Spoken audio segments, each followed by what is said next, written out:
I can't wait for season 3 of Fire Force. While it hasn't been confirmed as of the recording of this review, the see you later message at the very end of the episode indicates to me that David Production does want to do a season 3, and if I had to be a guessing man, I would personally say, due to the fact that there's probably going to be a JoJo adaptation next year, I would imagine, just based on the amount of time that has been between JoJo parts, I would think that maybe after they finish that is when we'll probably see a season 3, because if I'm not mistaken, the manga is in the final stages by what some manga readers have said, so I could see a season 3 being like the wrapping up point for the show, but then again, that's all speculation and hopeful whims, but I guess time will tell. Nonetheless, this was a great stopping point for season 2.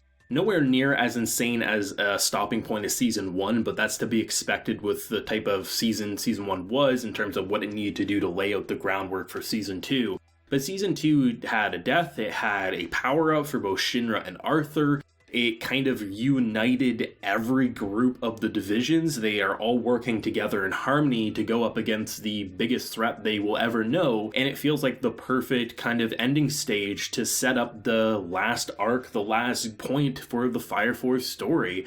And I can't say I had a single complaint with this episode. Overall, season 2 was, I think, as close as perfect as Fire Force could get. There was a couple of bumps along the way, but nowhere near as much as season 1, and season 1 was already a good season. But this is absolutely amazing. I've said it before and I'll keep saying it. The Fire Force anime is without a doubt my favorite work from the author. And don't get me wrong, I love Soul Eater, both the manga and the anime, but there's just something about Fire Force in terms of how it's used its power system, its world, and just the idea of the story and how Shinra isn't this like the best character. He's not even close to being the most powerful yet. I love how having your protagonist be insanely powerful, but not be powerful enough that he can do everything single-handedly, and you actually need to unite the entire Fire Force divisions into one unit in order to take down the big threat, rather than just giving your main character a power-up to do it himself. It really is the difference between a generic battle shonen and one that is so interesting that you can't just simply claim it as a battle shonen. I think the idea of pushing yourself past your limits, while we have seen it in plenty of action shows before, the way Fire Force handled it, especially with David Production's gorgeous animation and art direction, you can't say it feels very familiar to anything we've seen. I mean, the idea of Benimaru in terms of his training, that shit was torture. It was him just dragging and like just torturing beyond measure. And the fact that when he actually wanted to start training, like honestly on death's doorstep, I was thinking to myself, this guy's just toying with him. It really feels that way because he was probably toyed himself, and he admits that he's like, I don't even know if this does anything, but I never really questioned it. It seemed like it worked for me. And the idea that because there's a legit fear that if you keep pushing these characters, like Tommy keeps saying, they're going to hurt themselves and they might even kill themselves. Like there's a fear of they don't have the oxygen and they're using the flames, they could absolutely hurt themselves beyond repair and they might not be able to use their abilities anymore. So to enter the world where when we get these link scenes, yeah, we have this really interesting kind of like black and white aesthetic, but the idea of these almost neon flames engulfing our boy Shinra, and at first I thought it was only Shinra having this happen because we kick off and we don't really see Arthur until the very end, but it looks like both of them have been able to push past their limits and really see the true potential in themselves. That's like one of the biggest reasons I want to see a season 3 of the anime, because if we never get it, of course I'll read the manga, but to see David Production use those abilities both with Shinra and Arthur, that's going to be impressive, especially considering that Arthur is so cool with his sword. Like, what's his new abilities going to look like and function like? But it was fun because it was one of those things where it felt like you were getting this very interesting power-up sequence, but it was as if you had to contemplate everything in your past and, like, confront all of your fears. For Shinra, it's that building going up in flames, his baby brother being taken away by a demon and having to face reality and not be scared of it, but take those fears and turn it into a weapon. The idea of using that anger, using that fear. And I think they did a great job at really showcasing that it was never about beating Benimaru, it was more about Benimaru pushing them to their breaking point and to see, is that breaking point going to let them surpass their limits, or are they just going to go down with a fizzle? And both of which stood tall, even if they did pass out afterwards. I think that's a great stopping point for the season. It's even more insane to me than honestly seeing the captain end up dead, who was already a pretty creepy guy, all things considered, but I didn't think something like that would happen to him going up against a White Cloud member who somehow was levitating objects, and that's kind of scary. I think that's going to be an insane thing to face next season if we do get it. But the idea of just having these characters who, both of which, Shinra and Arthur, are powerful. You can't argue they're not skilled, you can't argue they're not powerful.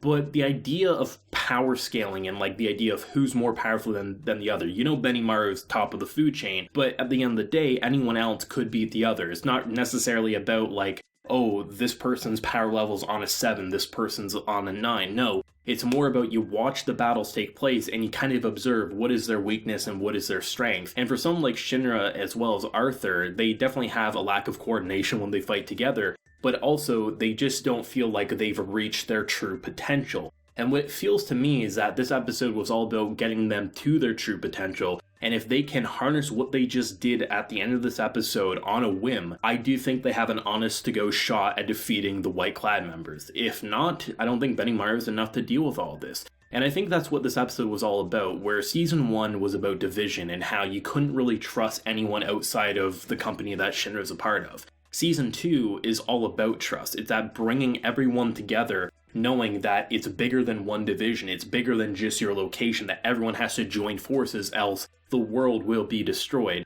And the fact that we've reached this new power level for both Shinra and Arthur, the fact that we've reached this new unity, that it's not single-handedly anymore, the fact that we went to the Nether not just with our own division, it shows to me that this season was all about development and build-up and building those relationships, while also making the conspiracy and mysteries all the more frightening and fascinating. If we get lucky enough to see that Season 3, I can only begin to imagine not only what the fights will look like with all the different divisions working together, off and on, or completely in harmony, the new abilities we'll get to see, the new characters and powers we'll get to see, but ultimately what the world's going to look like when the story does conclude. There's a lot of potential, and I've said it before and I'm going to say it again. I personally believe, based on the quality that we've seen David Production do for now 48 episodes, they like this material as much as they like the JoJo material. And while people will debate which one's better than the other, that's not what I'm doing. I'm saying that there's no way we got 48 episodes of this much passion that continue to elevate what TV fire animation can look like